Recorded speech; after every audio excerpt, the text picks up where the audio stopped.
నమస్కారం ఫ్రెండ్స్. ఇప్పుడు 2 తెలుగు రాష్ట్రాలే కాకుండా టోటల్ సౌత్ ఇండియాలో ఒక ముఖ్యమైన ప్రశ్న అందరూ లేవనెత్తుతున్నారు. కొంతమంది లేవనెత్తలేరు. అది ఎందుకని మనం తెలుసుకోవాలి. ప్రశ్న ఏమంటే, ఏఐ వల్ల సాఫ్ట్వేర్ దెబ్బతిన్నప్పుడు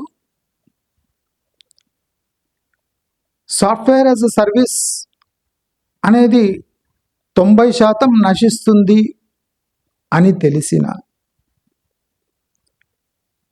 మరి ఈ ఇంజనీరింగ్ విద్య ఎందుకు అభ్యసించాలి? ఆపర్చునిటీస్ ఇక ఉండవు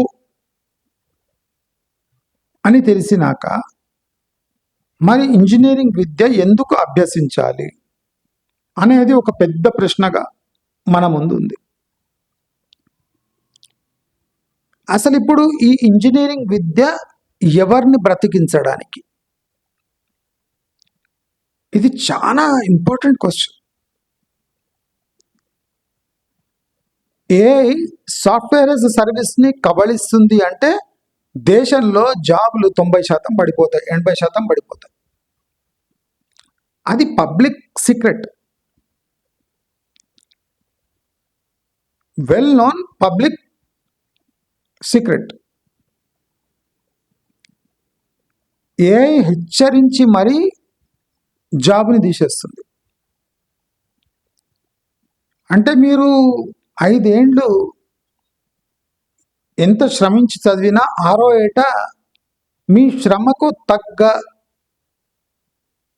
అంటే పరిహారము లేదా మీ శ్రమకు తగ్గ ఆపర్చునిటీస్ అక్కడ ఉండవు అని తెలిసినాక మరి ఈ ఇంటర్ తర్వాత ఈ ఇంజనీరింగ్ విద్య ఎందుకోసము, ఎవరి కోసము? ఏఐ విజృంభణ తర్వాత లెక్క గడితే 80% ఇంజనీరింగ్ కాలేజీలు, అది కంప్యూటర్ విద్య అందించే, ఎలక్ట్రానిక్స్ విద్య అందించే కాలేజీలు మూతపడాలి. కానీ కాలేజీలు పెరుగుతున్నాయి. ఎవరి కోసం ఈ కాలేజీలు? కోచింగ్ సెంటర్లు పెరుగుతున్నాయి. ఇంటర్లో ఎంపీసీ ఆప్షన్ పెరుగుతుంది. అంటే ఆపర్చునిటీ లేదు అని స్పష్టంగా మనకు తెలుస్తున్నా మళ్ళీ ఎంపీసీ తీసుకొని మళ్ళీ ఇంజనీరింగ్ చేసి బయటికి రావడంలో ఆంతర్యం ఏముంది?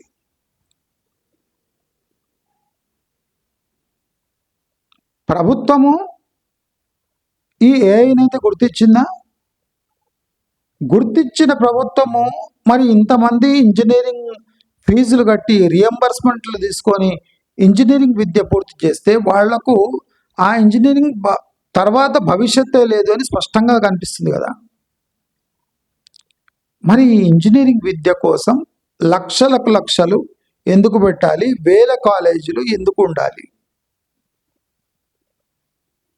ఇప్పుడు అందరి మదిలో మెదులుతున్న ప్రశ్న ఏమంటే, దీనివల్ల లాభం లేనప్పుడు ఆ విద్యను ఎందుకు అభ్యసించాలి?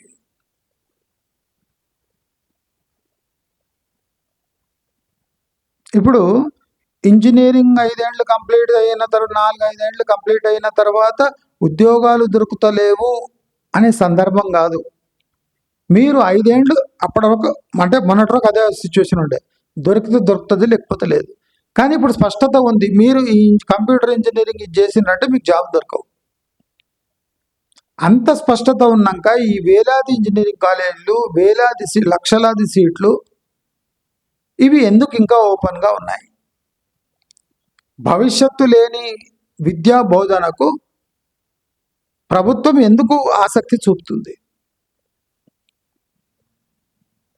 ఇంజనీరింగ్ స్ట్రీమ్స్లో ఏ స్ట్రీమ్ తీసుకున్నా కంప్యూటర్ సైన్స్లో పోయే జనాలకు మీరు అన్ని సీట్లు కలిగించి కంప్యూటర్ విద్య అభ్యసించకపోయినా వాడు కంప్యూటర్లోనే జాయిన్ అయ్యే 90% మందికి భవిష్యత్తు లేదు అని తెలిసినాక కూడా ఇంకా ఇంజనీరింగ్ కాలేజీలను పెంచి పోషించడంలో, ఇంకా ఎంపీసీ తీసుకోవడంలో ఆంతర్యం ఏముంది?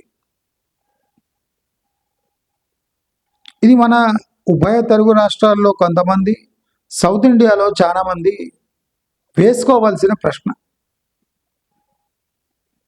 అంటే అంత గంభీరమైన సమస్య.